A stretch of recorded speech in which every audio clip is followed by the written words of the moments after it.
Dulu aku pikir, kalau kita cukup kuat, mimpi bisa menyelamatkan hidup kita. Aku pergi dari rumah bukan karena sombong, tapi karena nggak ada pilihan. Bapakku meninggal, ibuku lumpuh, dan 2 adikku masih kecil. Yang aku punya cuma satu, mimpi. Kupikir jadi artis bisa jadi jalan keluar. Tapi kota besar nggak kenal kasihan. Di sana, aku jatuh. Bukan sekali, tapi berkali-kali. Sampai akhirnya aku berhenti berjuang di depan panggung. Dan mulai bermain di baliknya.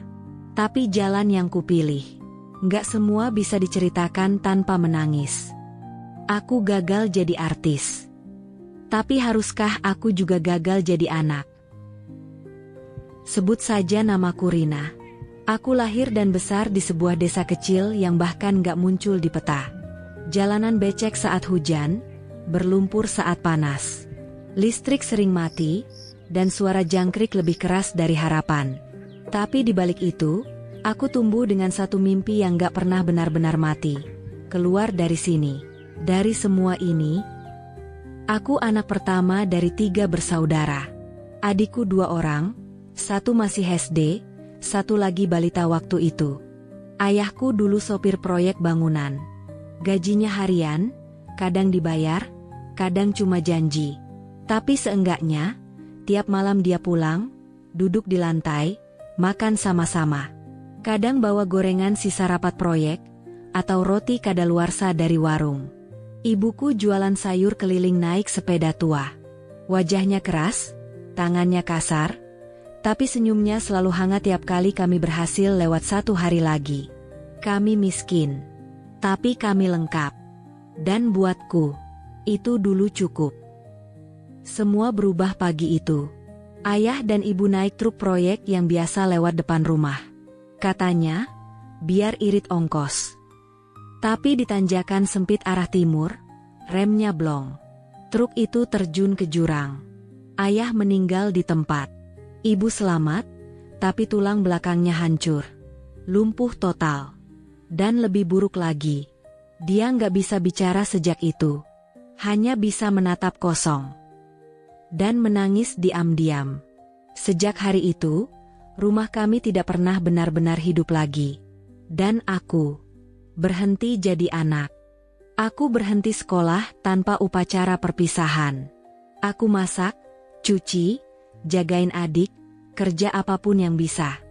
Jadi Rina yang baru, Rina yang bangun paling pagi, tidur paling akhir. Malam-malam kami sunyi. Hanya suara nyamuk dan kipas angin tua. Tapi aku tetap cerita ke ibu, setiap malam.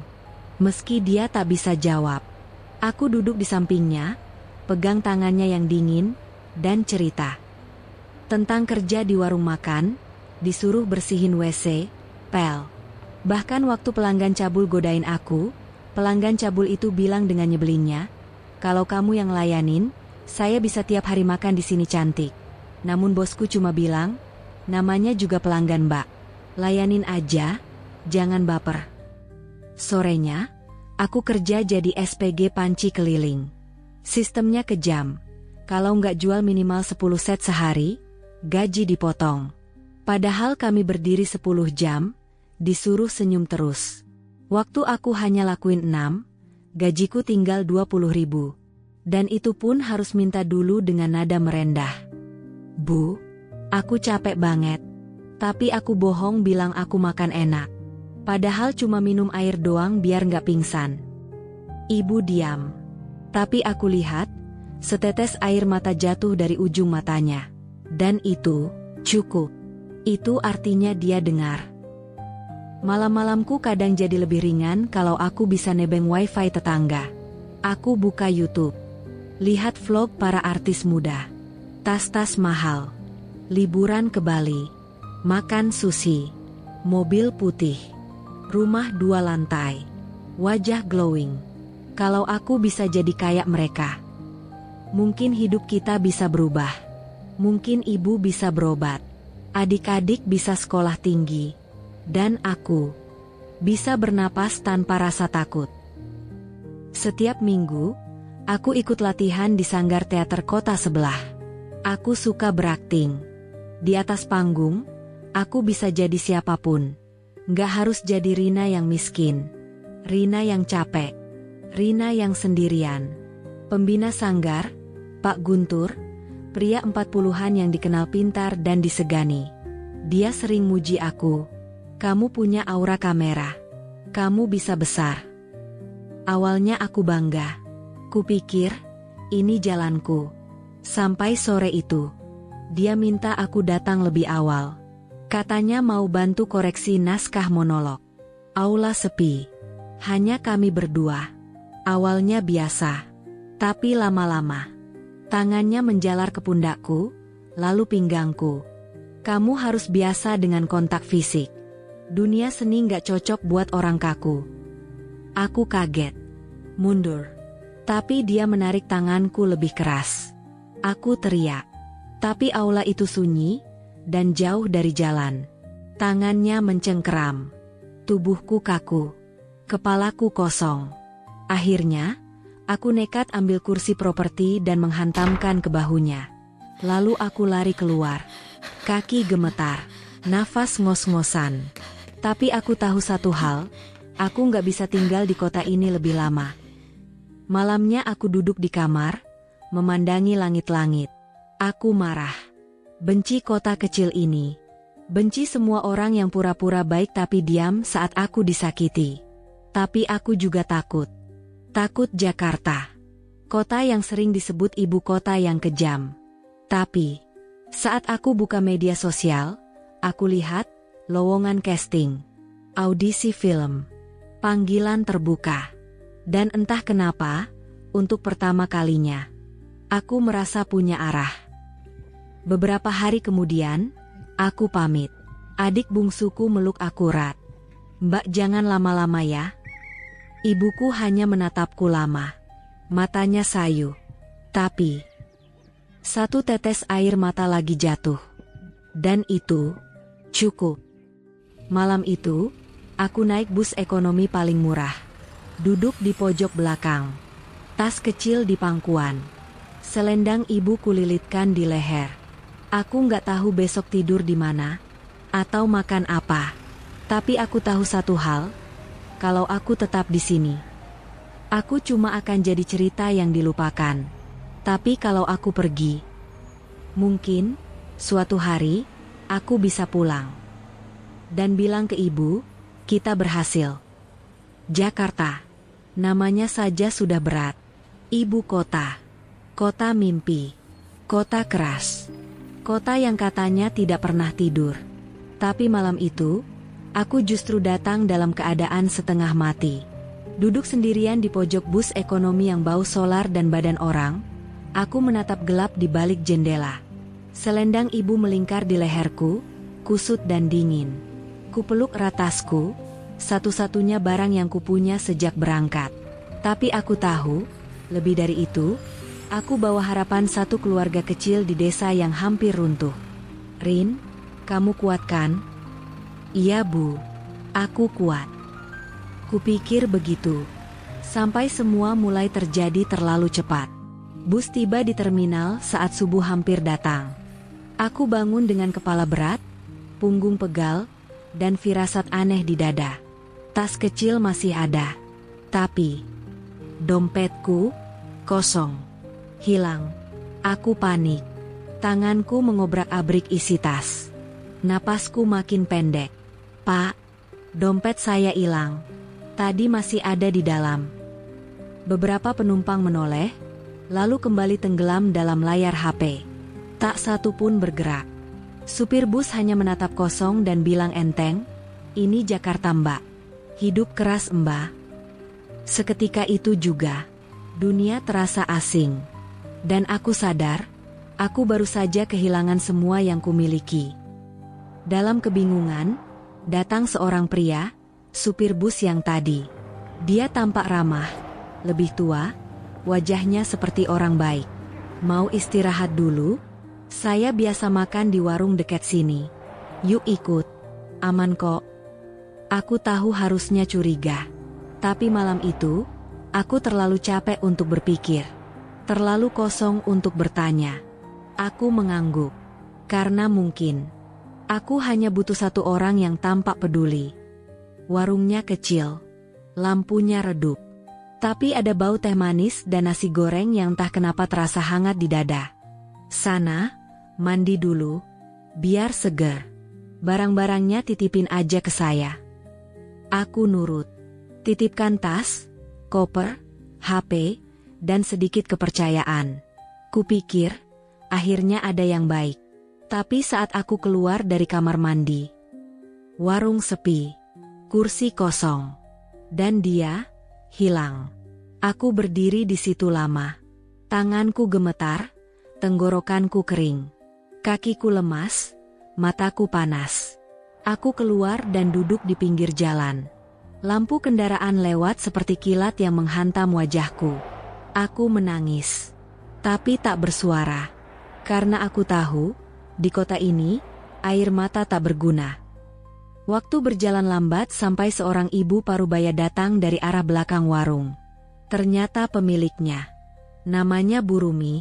Dia menatapku lama, lalu duduk di sampingku. Tak banyak bertanya. Tak menghakimi. Tidur aja dulu di bangku ini, nak. Gak semua orang Jakarta jahat, tapi kamu harus belajar lebih cepat. Dan malam itu, untuk pertama kalinya, aku tidur di tempat orang asing. Tanpa dompet, tanpa HP, tanpa apa-apa. Kecuali rasa takut yang terus membuntuti dalam mimpi.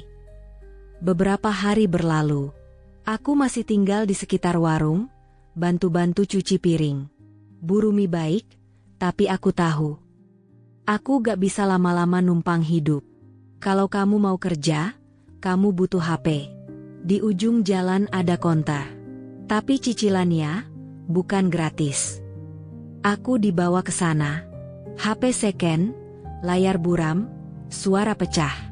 Harga Rp200.000, tapi bunganya gila, Rp80.000 per minggu selama sebulan.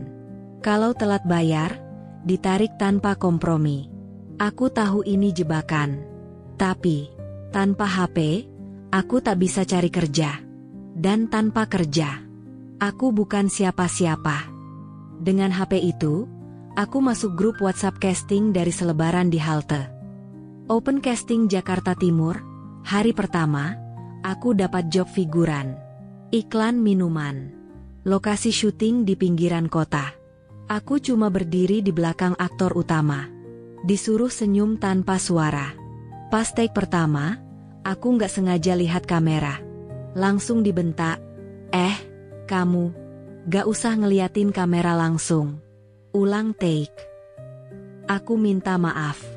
Tapi tak ada yang dengar. Tak ada yang peduli. Dibayar Rp50.000. Itu pun 2 minggu kemudian. Lebih cepat aku lapar, daripada uang itu datang. Sambil nunggu casting lain, aku kerja di kafe kecil. Gajinya pas-pasan. Tapi manajernya suruh kami semua pakai baju ketat. Katanya, biar estetik buat feed Instagram kafe. Aku diam. Seperti biasanya. Karena kalau bicara, aku tahu aku akan kehilangan semuanya. Karena aku nggak punya tempat tinggal, aku tidur di dapur belakang. Tapi suatu malam, aku ketahuan. Tanpa banyak bicara, aku diusir malam-malam. Akhirnya aku tidur di musala kecil dekat pasar. Wangi karpet lama dan nyamuk jadi teman setiap malam. Aku mandi di toilet umum. Makan dari uang sisa dan roti basi sumbangan. Dan setiap malam, aku menulis. Di buku kecil yang kusimpan sejak dari rumah. Suatu malam, aku duduk di taman. Jakarta terang sekali. Tapi entah kenapa, aku merasa paling gelap malam itu. Kulihat sekelompok anak muda di bangku seberang. Tertawa, selfie, bahagia. Sementara aku hanya duduk diam, menggenggam buku catatan dan selendang ibu. Kubuka halaman terakhir. Tulisanku bergoyang karena tanganku gemetar. Jakarta itu seperti orang. Penuh senyum di luar, tapi kosong di dalam. Aku belum jadi siapa-siapa. Tapi aku juga belum mati. Karena kalau aku mati, siapa yang akan melindungi adik-adikku? Namaku mulai dikenal. Mungkin belum jadi bintang, tapi wajahku sudah mulai muncul. Sekilas di sinetron pagi, figuran di FTV, bahkan sempat masuk satu babak di web series. Dan semua itu berawal dari satu nama, Pak Danu, produser senior. Wajahnya tenang, tapi kalau bicara, suaranya berat dan tegas. Waktu itu dia datang saat aku lagi syuting. Ngobrol, lalu kasih tawaran, kalau kamu serius pengen naik, aku bisa bantu. Tapi kamu juga harus ngerti dunia ini kerja dua arah. Awalnya aku tolak. Ku bilang aku nggak mau yang aneh-aneh. Tapi kenyataan lebih kejam dari harga diri. Kosku nunggak. Listrik udah mati 3 hari. Nasi tinggal butiran keras. Adik-adikku di kampung belum bayar sekolah. Ibu di rumah kurus. Diam, hanya bisa menitikan air mata kalau aku telpon. Malam itu, aku terdiam di sudut kasur.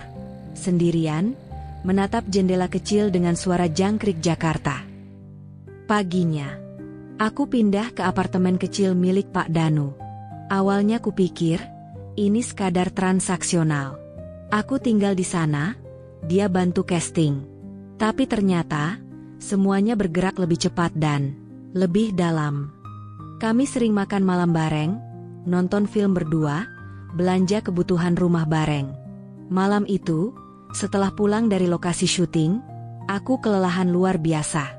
Pak Danu menyambut dengan teh hangat, lalu mulai memijit pundakku, perlahan. Lalu semuanya mengalir. Kami tidur di ranjang yang sama. Tidak ada penolakan. Tidak ada kata cinta. Tapi pelukannya seperti selimut di tengah badai. Setelah itu, hubungan kami berubah total. Setiap malam, aku tidur di sisinya. Pagi-pagi, dia masak telur dan roti.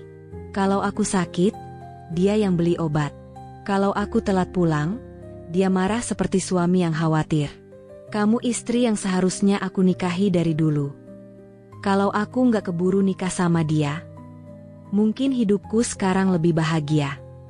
Bodohnya, aku mulai percaya. Dia mulai memberiku baju-baju baru, belikan parfum, bahkan pakaian dalam. Kami kadang bermalam di villa temannya, makan malam romantis. Kalau ke mall, dia genggam tanganku, seperti pasangan sah. Aku tahu dia sudah punya istri, tapi aku juga tahu, aku mulai nyaman. Rasa sayang tumbuh pelan-pelan. Tidak seperti cinta pertama yang membara, tapi seperti api kecil di ruang gelap. Hangat, tapi salah. Aku tahu ini salah. Tapi untuk sekali saja dalam hidup, aku ingin merasa dimiliki. Dan lebih dari itu, aku juga ingin memiliki dia. Meski aku tahu, aku bukan satu-satunya. Karierku naik cepat. FTV kecil-kecilan mulai berdatangan. Peran pendukung. Sekali-sekali jadi pemeran utama 2 episode. Namaku mulai muncul di poster promo. Followers naik. DM endorsement berdatangan. Adik-adikku di kampung bangga. Kata mereka, Mbak Rina hebat. Aku senyum sambil menahan tangis. Mereka tak tahu apa yang harus kukorbankan untuk sampai titik itu. Sampai malam itu datang. Kami sedang makan malam. Aku pakai kaos tidur tipis dan celana pendek. Rambut masih basah habis mandi, duduk di sofa sambil menyantap sup buatan Pak Danu. Tiba-tiba, gedoran pintu sangat keras. Danu, buka pintu sekarang juga. Suara perempuan menjerit dari luar pintu. Suaranya menggelegar, membelah dinding-dinding apartemen. Aku terlonjak. Sendok supku jatuh ke lantai. Pak Danu bangkit panik. Wajahnya langsung pucat. Itu suara istriku, bisiknya pelan, seperti mau pingsan. Belum sempat aku bicara, pintu didobrak oleh satpam dan seorang wanita bergincu merah darah. Wajahnya seperti badai, dan mata menyala penuh amarah. Ini dia yang kamu simpan di sini? Cewek murahan ini?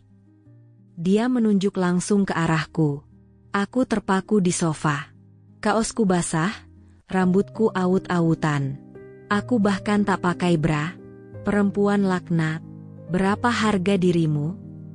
Mau dibayar berapa buat ngerebut suami orang? Tangannya menghantam pipiku. Dunia berhenti sejenak. Kupikir gendang telingaku pecah. Dia mengangkat ponselnya, kamera menyala. Lihat nih, ini muka pelakor. Nampang polos, isi bejat. Pak Danu hanya berdiri kaku, tak berkata apapun. Kamu diam aja. Danu? Ini perempuan yang kamu bela-bela? Hah? Tangannya mencengkram kerah baju Pak Danu. Dia mendorongnya ke dinding. Aku bangkit, ingin menengahi, tapi tubuhku goyah. Kakiku gemetar. Aku ingin kabur. Tapi apartemen itu seperti neraka. Tiba-tiba pintu kamar terbuka lebar. Beberapa warga dari unit sebelah muncul. Mereka memegang HP, merekam, memelototi, berbisik-bisik. Ada yang tertawa sinis. Oh, pelakor. Pantes. Tiap malam kelihatan sama si om-om. Cewek kayak gini nih, bikin rusak rumah tangga orang. Suara-suara itu menghantamku seperti peluru. Tangisku meledak, tubuhku limbung, napasku sesak. Istri sah itu melempar sepatuku keluar. Keluar. Enggak malu kamu. Aku mengemas barang dalam kebingungan. Tapi apa yang bisa kubawa? Martabatku hancur. Harga diriku sudah diinjak. Malam itu, seluruh apartemen jadi saksi. Saksi bagaimana seorang perempuan dihancurkan. Bukan hanya oleh satu wanita, tapi oleh dunia. Keesokan paginya, namaku viral. Pelakor muka polos. Artis miskin modal tubuh. Simpanan produser tua. Semua akun gosip memuat wajahku. Kontrak film batal. Endorse mundur. Akunku dibanjiri hujatan. Mas Rio, manajer yang dulu bantu aku masuk dunia casting, menghilang. HP-nya mati. Aku coba telepon rumah. Ibuku hanya terisak. Tak bisa berkata apa-apa. Adik bungsuku dikata-katain teman sekolahnya. Dan aku tak bisa menjawab satu pun tuduhan. Malam itu, aku naik ke rooftop tua. Tempat aku dulu tidur di kardus. Waktu pertama kali datang ke Jakarta. Angin kencang. Langit gelap. Suara kota dari kejauhan terasa asing. Aku berdiri di ujung tembok. Mataku kosong. Bibirku kering. Kalau aku hilang, mungkin semuanya selesai. Selendang kecil di leherku terlepas diterpa angin. Refleks, aku menangkapnya. Itu selendang dari ibu, yang dia kalungkan sebelum aku berangkat dulu. Aroma kamper dan sabun cuci baju ibu masih ada. Dan tiba-tiba, suara kecil muncul di kepala. Mbak, kalau Mbak sukses, kita bisa tinggal bersama-sama kan? Aku tersungkur. Menangis sejadi-jadinya. Bukan karena malu. Tapi karena aku sadar. Aku masih punya alasan untuk bertahan. Malam itu, aku tidak jadi lompat. Aku pulang ke kamar kos. Wajahku sembab.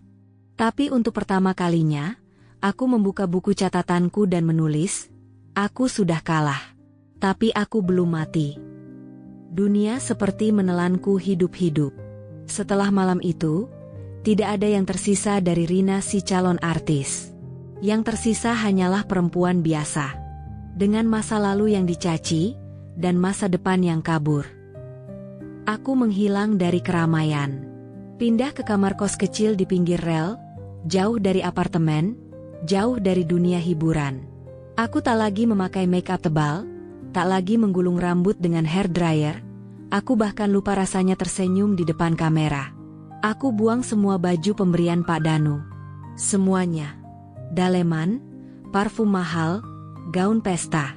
Semua ku tinggal di kantong hitam dan kubuang ke tong sampah tengah malam. Aku ingin bersih.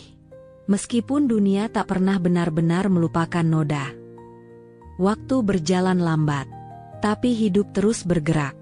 Aku mulai menerima pekerjaan kasar di balik layar. Kadang bantu masak untuk kru, kadang jadi figuran tanpa nama, bahkan pernah cuma jadi OB di lokasi syuting. Tapi dari titik terbawah itu, Tuhan kasih aku satu tangan, Mbak Santi.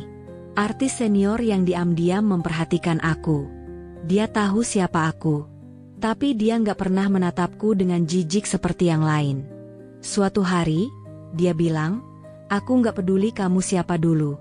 Tapi aku lihat kamu kerja benar. Mau bantu aku nggak? Jadi asistenku?" Aku angguk sambil nahan air mata. Aku tahu ini bukan dunia gemerlap. Tapi setidaknya ini dunia yang jujur. Tahun berjalan. Perlahan, hidup mulai stabil. Bisa makan sehari 3 kali tanpa mikir besok. Bisa beli obat buat ibu. Bisa kirim uang buat adik-adik. Untuk pertama kalinya, aku merasa layak hidup. Mbak Santi makin percaya. Hingga akhirnya, dia menyerahkan satu tanggung jawab besar. Aku pensiun. Kamu yang gantikan aku jadi manajer artis. Tanganku gemetar waktu dengar itu. Rasanya seperti kembali dapat satu nafas baru setelah tenggelam terlalu lama. Sebagai manajer, aku mulai keliling kota lagi. Ngurus jadwal syuting, urus endorse, ngurus uang klien. Dan di sanalah godaan itu datang. Kalau kamu sisihkan dikit aja. Siapa yang tahu? Awalnya cuma 100.000. Lalu jadi 1 juta. Lalu belanja kecil-kecilan. Skincare, baju, makanan mahal yang dulu cuma bisa kupandangi dari luar kaca. Hingga akhirnya, satu klien menyadari, ada uang honor yang hilang. Bukti transfer mengarah padaku. Gagal lagi, jatuh lagi, aku dipecat. Namaku kembali dibuang. Dan kali ini, tidak ada yang membelaku. Aku naik kereta ekonomi pulang ke kampung. Bising, panas, tapi batinku lebih gaduh dari mesin gerbong. Sepanjang perjalanan aku hanya menatap jendela. Refleksi diriku sendiri membuatku muak. Aku pernah mimpi jadi artis, lalu jadi pelakor, lalu manajer. Dan sekarang, cuma Rina, yang bahkan tak tahu harus menatap siapa di rumah nanti. Begitu sampai di kampung, aku heran kenapa banyak sandal berjajar di teras rumah. Pintu terbuka. Aroma bunga dan dupa samar tercium. Saat aku masuk, di tengah ruang tamu, sebuah meja kayu. Di atasnya, foto ibuku. Dikelilingi bunga sedap malam. Lilin putih menyala di 2 sisi. Tahlilan hari ke-7. Bisik tetangga pelan. Aku tidak sempat mengucap apa-apa. Kakiku lemas. Aku rebah di tanah. Dadaku seperti diremas. Ibu pergi tanpa tahu kalau anaknya telah gagal lagi. Tangis adik-adikku menyambut pelukanku. Tapi tidak ada marah. Tidak ada tanya. Yang penting Mbak pulang. Dan dari pelukan itulah aku sadar, rumah ini mungkin masih sama. Tapi aku bukan lagi Rina yang dulu. Beberapa minggu setelahnya, aku menjual rumah. Tidak ada yang bisa kutahan. Terlalu banyak kenangan yang menyiksa. Terlalu banyak diam yang membuat dada sesak. Aku ajak adik-adikku pindah ke kota sebelah. Bukan untuk jadi siapa-siapa. Bukan untuk ngejar mimpi. Tapi untuk hidup. Hanya hidup. Dengan sederhana. Dengan jujur. Dengan luka-luka yang masih ada.